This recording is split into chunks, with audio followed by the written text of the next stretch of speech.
Marco Aurelio, Meditaciones. Libro séptimo.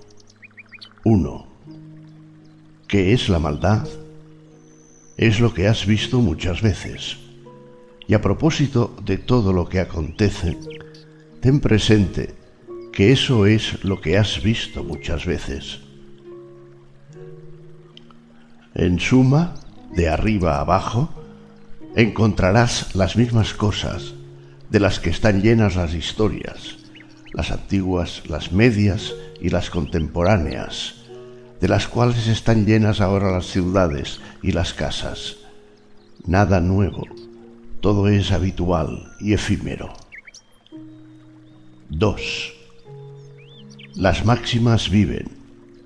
¿Cómo, de otro modo, podrían morir, a no ser que se extinguieran las imágenes que les corresponden? En tus manos está reavivarlas constantemente. Puedo, respecto a esto, concebir lo que es preciso. Y si, como es natural, puedo, ¿a qué turbarme? Lo que está fuera de mi inteligencia ninguna relación tiene con la inteligencia. Aprende esto y estás en lo correcto. Te es posible revivir. Mira nuevamente las cosas como las has visto, pues en esto consiste el revivir. 3. Vana afición a la pompa, representaciones en escena, rebaños de ganado menor y mayor, luchas con lanza, huesecillo arrojado a los perritos, migajas destinadas a los viveros de peces, fatigas y acarreos de las hormigas, idas y venidas de ratoncillos asustados, títeres movidos por hilos. Conviene, en efecto, presenciar esos espectáculos benévolamente y sin rebeldía, pero seguir y observar con atención que el mérito de cada uno es tanto mayor cuanto meritoria es la tarea objeto de sus afanes. 4. Es preciso seguir palabra por palabra lo que se dice y en todo impulso su resultado, y en el segundo caso ver directamente a qué objetivo apunta el intento, y en el primero velar por su significado. 5. ¿Basta mi inteligencia para eso o no? Si me basta, me sirvo de ella para esta acción, como si fuera un instrumento concedido por la naturaleza del conjunto universal. Pero si no me basta, cedo la obra a quien sea capaz de cumplirla mejor, a no ser, por otra parte, que eso sea de mi incumbencia. O bien pongo manos a la obra como pueda, con la colaboración de la persona capaz de hacer, con la ayuda de mi guía interior, lo que en este momento es oportuno y beneficioso a la comunidad. Porque lo que estoy haciendo por mí mismo, o en colaboración con otro, debe tender exclusivamente al beneficio y buena armonía de la comunidad. 6. ¿Cuántos hombres que fueron muy celebrados han sido ya entregados al olvido? ¿Y cuántos hombres que los celebraron tiempo ha que partieron? 7. No sientas vergüenza de ser socorrido, pues está establecido que cumplas la tarea impuesta como un soldado en el asalto a una muralla. ¿Qué harías, pues, si, víctima de cojera, no pudieras tú solo escalar hasta las almenas y, en cambio, te fuera eso posible con ayuda de otro? 8. No te inquiete el futuro, pues irás a su encuentro, de ser preciso, con la misma razón que ahora utilizas para las cosas presentes. 9. Todas las cosas se hallan entrelazadas entre sí y su común vínculo es sagrado y casi ninguna es extraña a la otra, porque todas están coordinadas y contribuyen al orden del mismo mundo. Que uno es el mundo, compuesto de todas las cosas, uno el Dios que se extiende a través de todas ellas, única la sustancia, única la ley, una sola la razón común de todos los seres inteligentes, una también la verdad, porque también una es la perfección de los seres del mismo género y de los seres que participan de la misma razón. 10. Todo lo que es material se desvanece rapidísimamente en la sustancia del conjunto universal. Toda causa se reasume rapidísimamente en la razón del conjunto universal. El recuerdo de todas las cosas queda en un instante sepultado en la eternidad. 11. Para el ser racional, el mismo acto es acorde con la naturaleza y con la razón. 12. Derecho o enderezado. 13. Como existen los miembros del cuerpo en los individuos, también los seres racionales han sido constituidos por este motivo para una idéntica colaboración, aunque en seres diferentes. Y más se te ocurrirá este pensamiento si muchas veces hicieras esta reflexión contigo mismo. Soy un miembro del sistema constituido por seres racionales. Mas si dijeras que eres parte, con el cambio de la letra R, no amas todavía de corazón a los hombres, todavía no te alegras íntegramente de hacerles favores. Más aún, si lo haces simplemente como un deber, significa que todavía no comprendes que te haces un bien a ti mismo. 14. Acontezca exteriormente lo que se quiera, a los que están expuestos a ser afectados por este accidente, pues aquellos, si quieren, se quejarán de sus sufrimientos, pero yo, en tanto no imagine que lo acontecido es un mal, todavía no he sufrido daño alguno, y de mí depende no imaginarlo. 15. Dígase o hágase lo que se quiera, mi deber es ser bueno, como si el oro, la esmeralda o la púrpura dijeran siempre eso. Hágase o dígase lo que se quiera, mi deber es ser esmeralda y conservar mi propio color. 16. Mi guía interior no se altera por sí mismo. Quiero decir, no se asusta ni se aflige. Y si algún otro es capaz de asustarle o de afligirle, hágalo, pues él por sí mismo no se moverá conscientemente a semejantes alteraciones. Preocúpese el cuerpo, si puede, de no sufrir nada, y si sufre, manifiéstelo.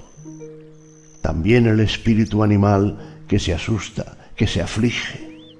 Pero lo que en suma piensa sobre estas afecciones, no hay ningún temor que sufra, pues su condición no le impulsará a un juicio semejante. El guía interior, por su misma condición, carece de necesidades, a no ser que se las cree, y por eso mismo no tiene tribulaciones ni obstáculos, a no ser que se perturbe y se ponga obstáculos a sí mismo. 17. La felicidad es un buen numen o un buen espíritu familiar. ¿Qué haces, pues, aquí, oh imaginación? Vete por los dioses, como viniste, No te necesito. Has venido según tu antigua costumbre. No me enfado contigo. Únicamente vete. 18. ¿Se teme el cambio? ¿Y qué puede producirse sin cambio?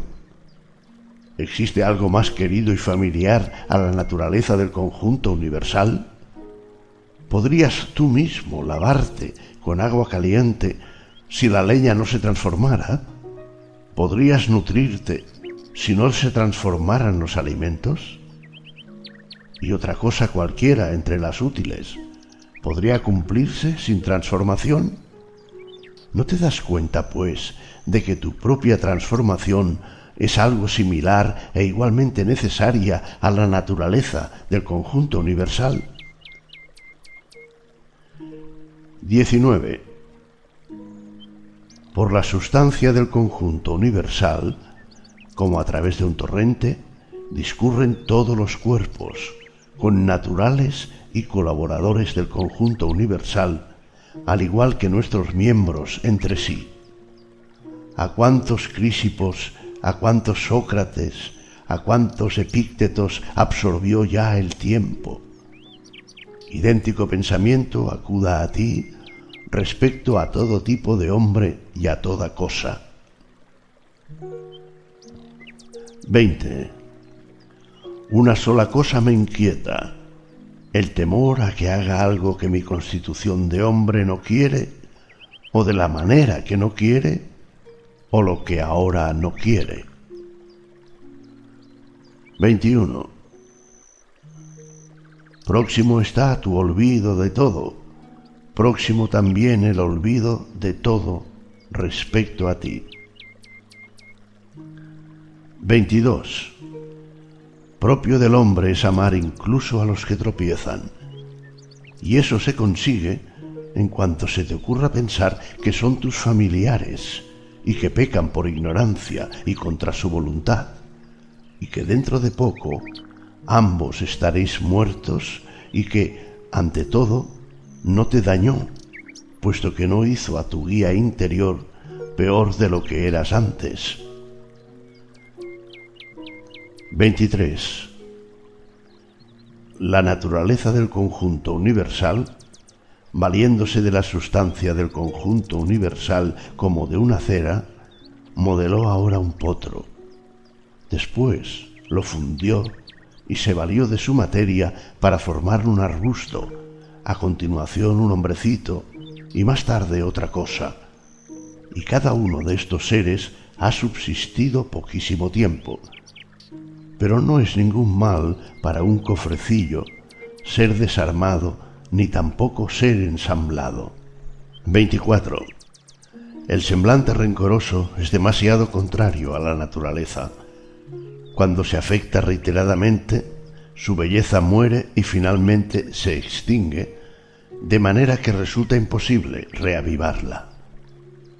Intenta, al menos, ser consciente de esto mismo en la convicción de que es contrario a la razón, porque si desaparece la comprensión del obrar mal, ¿qué motivo para seguir viviendo nos queda? 25. Todo cuanto ves, en tanto que todavía no es, será transformado por la naturaleza que gobierna el conjunto universal, y otras cosas hará de su sustancia, y a su vez otras de la sustancia de aquellas, a fin de que el mundo siempre se rejuvenezca. 26.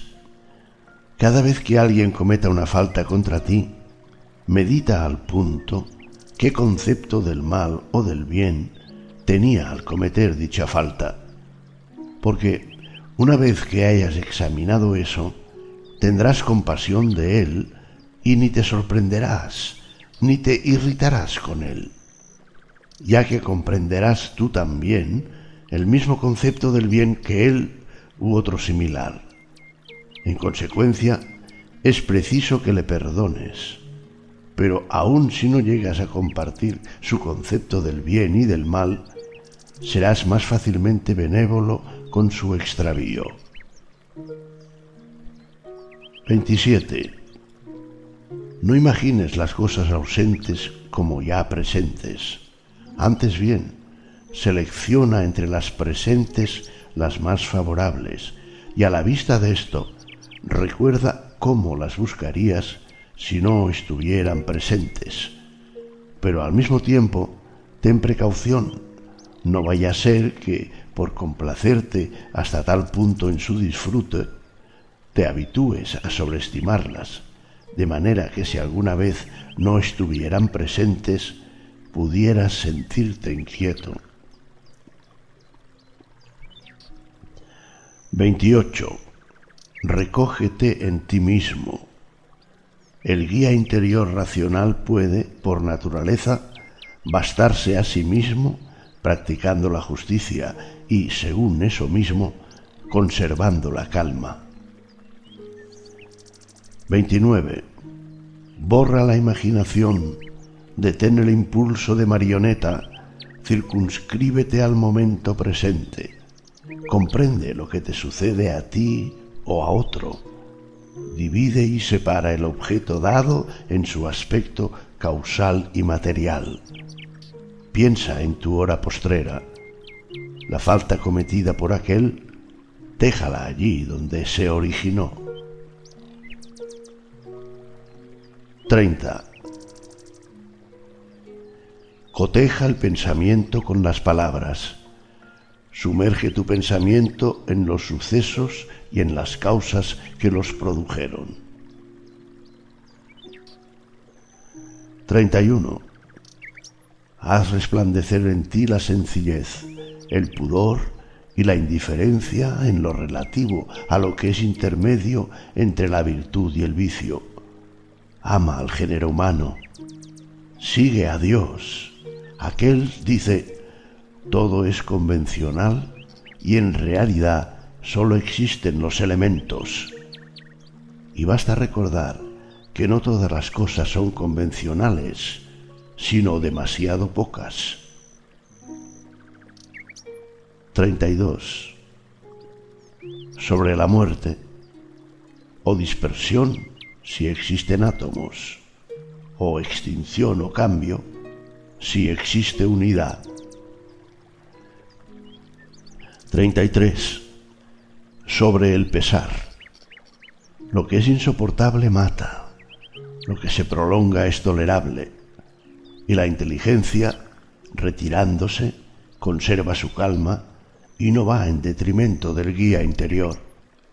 Y respecto a las partes dañadas por el pesar, si tienen alguna posibilidad, manifiéstense sobre el particular. 34.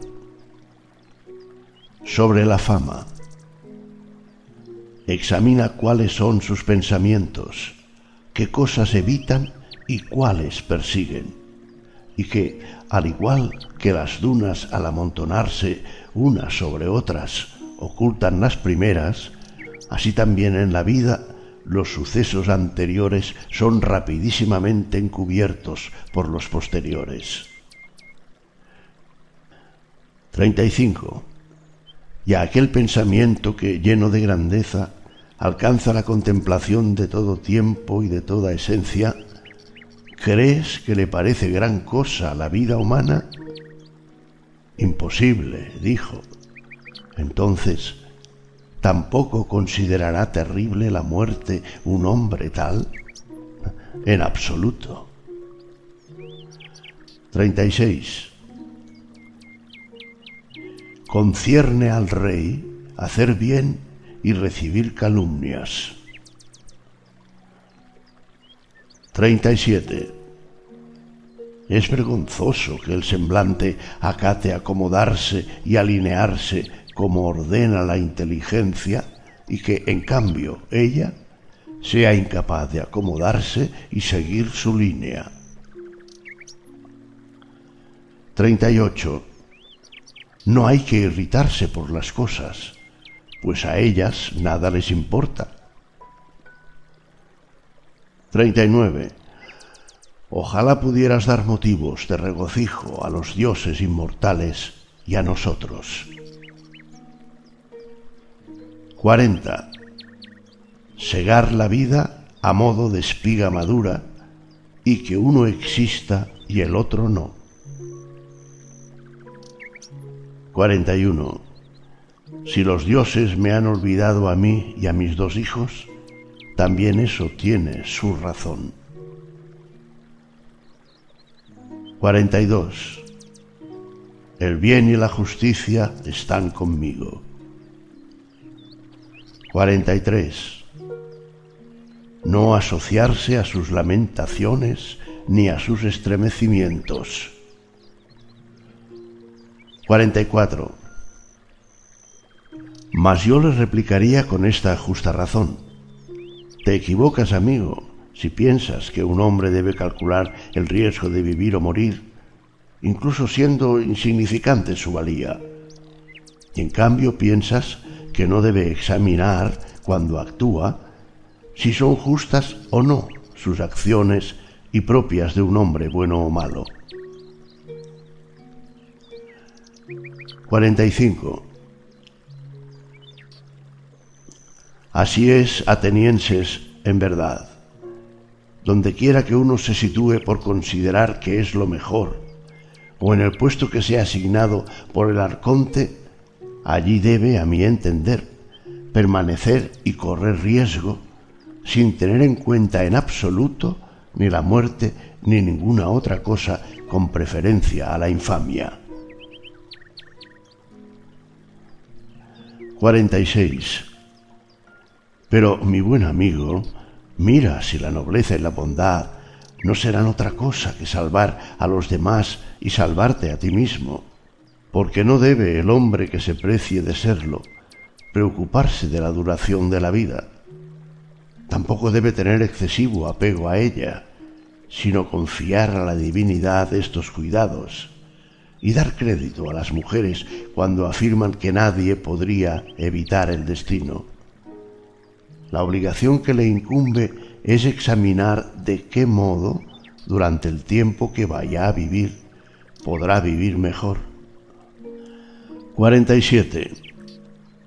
Contempla el curso de los astros como si tú evolucionaras con ellos y considera sin cesar las transformaciones mutuas de los elementos, porque estas imaginaciones purifican la suciedad de la vida a ras de suelo.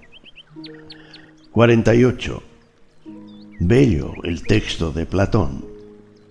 Preciso es que quien hace discursos sobre los hombres examine también lo que acontece en la tierra, como desde una atalaya: manadas, ejércitos, trabajos agrícolas, matrimonios, divorcios, nacimientos, muertes, tumulto de tribunales, regiones desiertas, poblaciones bárbaras diversas, fiestas, trenos, reuniones públicas, toda la mezcla y la conjunción armoniosa procedente de los contrarios. 49. Con la observación de los sucesos pasados y de tantas transformaciones que se producen ahora, también el futuro es posible prever, porque enteramente igual será su aspecto y no será posible salir del ritmo de los acontecimientos actuales. En consecuencia, haber investigado la vida humana durante 40 años que durante 10.000 da lo mismo. Pues, ¿qué más verás? 50. Lo que ha nacido de la tierra, a la tierra retorna. Lo que ha germinado de una semilla etérea vuelve nuevamente a la bóveda celeste. O también esto, disolución de los entrelazamientos en los átomos y dispersión semejante de los elementos impasibles. 51. Con manjares, bebidas y hechizos, tratando de desviar el curso para no morir. Es forzoso soportar el soplo del viento impulsado por los dioses entre sufrimientos sin lamentos. 52. Es mejor luchador, pero no más generoso con los ciudadanos, ni más reservado, ni más disciplinado en los acontecimientos, ni más benévolo con los menosprecios de los vecinos. 53. Cuando puede cumplirse una tarea de acuerdo con la razón común a los dioses y a los hombres, nada hay que temer allí.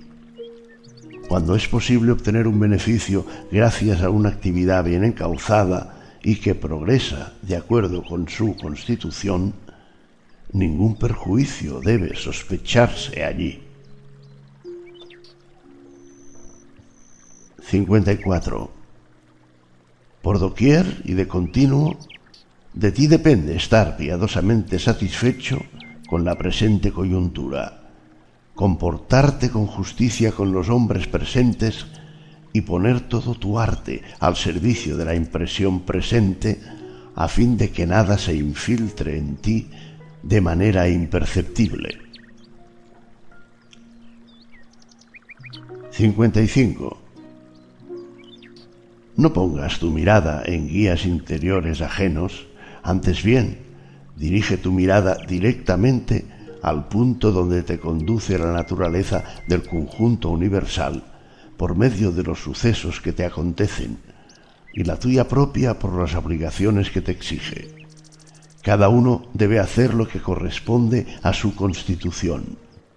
Los demás seres han sido constituidos por causa de los seres racionales, y en toda otra cosa, los seres inferiores por causa de los superiores, pero los seres racionales lo han sido para ayudarse mutuamente. En consecuencia, lo que prevalece en la constitución humana es la sociabilidad. En segundo lugar, la resistencia a las pasiones corporales, pues es propio del movimiento racional e intelectivo marcarse límites y no ser derrotado nunca, ni por el movimiento sensitivo ni por el instintivo, pues ambos son de naturaleza animal, mientras que el movimiento intelectivo quiere prevalecer y no ser subyugado por aquellos. En tercer lugar, en la constitución racional no se da la precipitación ni la posibilidad de engaño. Así pues, el guía interior que posee estas virtudes cumpla su tarea con rectitud y posea lo que le pertenece. 56. Como hombre que ha muerto ya y que no ha vivido hasta hoy, debes pasar el resto de tu vida de acuerdo con la naturaleza. 57. Amar únicamente lo que te acontece y lo que es tramado por el destino, pues que se adapta mejor a ti. 58. En cada suceso, conservar ante los ojos a aquellos a quienes acontecían las mismas cosas y luego se afligían, se extrañaban, censuraban. Y ahora, ¿dónde están aquellos? En ninguna parte. ¿Qué, entonces? ¿Quieres proceder de igual modo? ¿No quieres dejar estas actitudes extrañas a quienes las provocan y las sufren y aplicarte enteramente a pensar cómo servirte de los acontecimientos? Te aprovecharás bien de ellos y tendrás materia. Presta atención y sea tu único deseo ser bueno en todo lo que hagas. Y ten presentes estas dos máximas. Es indiferente el momento en que la acción. 59. Cava en tu interior. Dentro se halla la fuente del bien, y es una fuente capaz de brotar continuamente si no dejas de excavar. 60. Es preciso que el cuerpo quede sólidamente fijo y no se distorsione ni en el movimiento ni en el reposo. Porque del mismo modo que la inteligencia se manifiesta en cierta manera en el rostro, conservándolo siempre armonioso y agradable a la vista, así también debe exigirse en el cuerpo entero. Pero todas esas precauciones deben observarse sin afectación. 61. El arte de vivir se asemeja más a la lucha que a la danza en lo que se refiere a estar firmemente dispuesto a hacer frente a los accidentes incluso imprevistos. 62.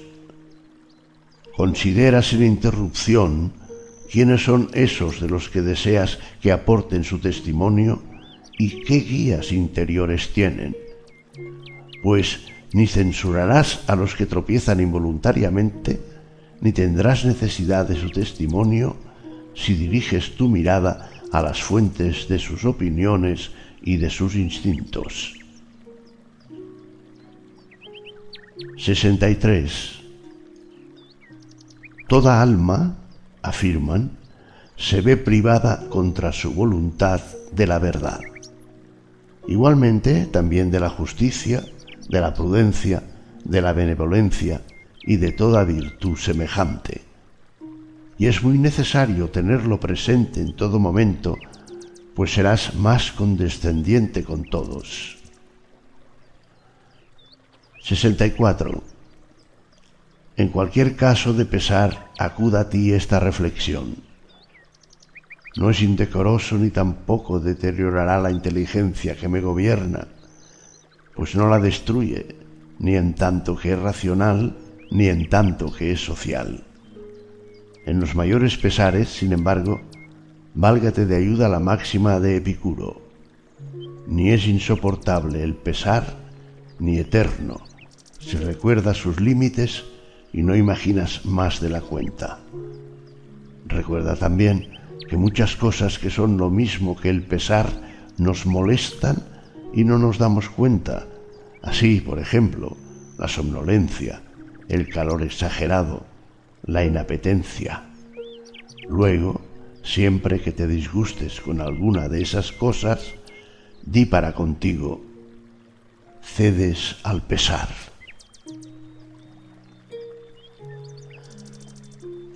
65. Cuida de no experimentar con los hombres inhumanos algo parecido a lo que éstos experimentan respecto a los hombres. 66. ¿De dónde sabemos si Telauges no tenía mejor disposición que Sócrates? Pues no basta con el hecho de que Sócrates haya muerto con más gloria, ni que haya dialogado con los sofistas con bastante más habilidad, ni que haya pasado toda la noche sobre el hielo más pacientemente, ni que, habiendo recibido la orden de apresar al Salaminio, haya decidido oponerse con mayor gallardía, ni que se haya ufanado por las calles, extremo sobre el que no se sabe precisamente si es cierto. Mas es preciso examinar lo siguiente: ¿qué clase de alma tenía Sócrates? Y si podía conformarse con ser justo en las relaciones con los hombres y piadoso en sus relaciones con los dioses, sin indignarse con la maldad, sin tampoco ser esclavo de la ignorancia de nadie, sin aceptar como cosa extraña nada de lo que le era asignado por el conjunto universal, o resistirla como insoportable, sin tampoco dar ocasión a su inteligencia a consentir en las pasiones de la carne. 67. La naturaleza no te mezcló con el compuesto de tal modo que no te permitiera fijarte unos límites y hacer lo que te incumbe y es tu obligación, porque es posible en demasía convertirse en hombre divino y no ser reconocido por nadie. Ten siempre presente eso, y aún más lo que te voy a decir. En muy poco radica la vida feliz. Y no porque tengas escasa confianza en llegar a ser un dialéctico o un físico, renuncies en base a eso a ser libre, modesto, sociable y obediente a Dios. 68. Pasa por la vida sin violencias, en medio del mayor júbilo, aunque todos clamen contra ti las maldiciones que quieran, aunque las fieras despedacen los pobres miembros de esta masa pastosa que te circunda y sustenta. Porque, ¿qué impide que, en medio de todo eso, tu inteligencia se conserve en calma, tenga un juicio verdadero de lo que acontece en torno a ti y esté dispuesta a hacer uso de lo que está a su alcance? De manera que tu juicio pueda decir a lo que acaezca: tú eres eso en esencia, aunque te muestres distinto en apariencia. Y tu uso pueda decir a lo que suceda: te buscaba, pues para mí el presente es siempre materia de virtud racional, social y, en suma, materia de arte humano o divino.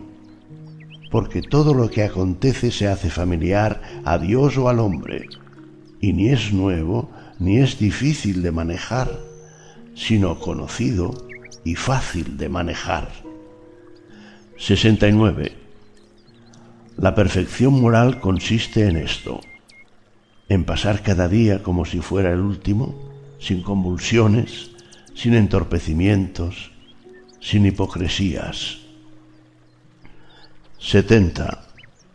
Los dioses, que son inmortales, no se irritan por el hecho de que durante tan largo período de tiempo deban soportar de un modo u otro repetidamente a los malvados, que son de tales características y tan numerosos. Más aún, se preocupan de ellos de muy distintas maneras. Y tú, que casi estás a punto de terminar, renuncias, y esto siendo tú uno de los malvados. 71. Es ridículo no intentar evitar tu propia maldad, lo cual es posible, y en cambio intentar evitar la de los demás, lo cual es imposible. 72. Lo que la facultad racional y sociable encuentra desprovisto de inteligencia y sociabilidad, con mucha razón lo juzga inferior a sí misma. 73. Cuando hayas hecho un favor y otro lo haya recibido, ¿qué tercera cosa andas todavía buscando, como los necios? 74. Nadie se cansa de recibir favores, y la acción de favorecer está de acuerdo con la naturaleza. No te canses, pues, de recibir favores al mismo tiempo que tú los haces. 75. La naturaleza universal emprendió la creación del mundo, y ahora, o todo lo que sucede se produce por consecuencia, o es irracional incluso lo más sobresaliente, objetivo hacia el cual el guía del mundo dirige su impulso propio. El recuerdo de este pensamiento te hará en muchos aspectos más sereno.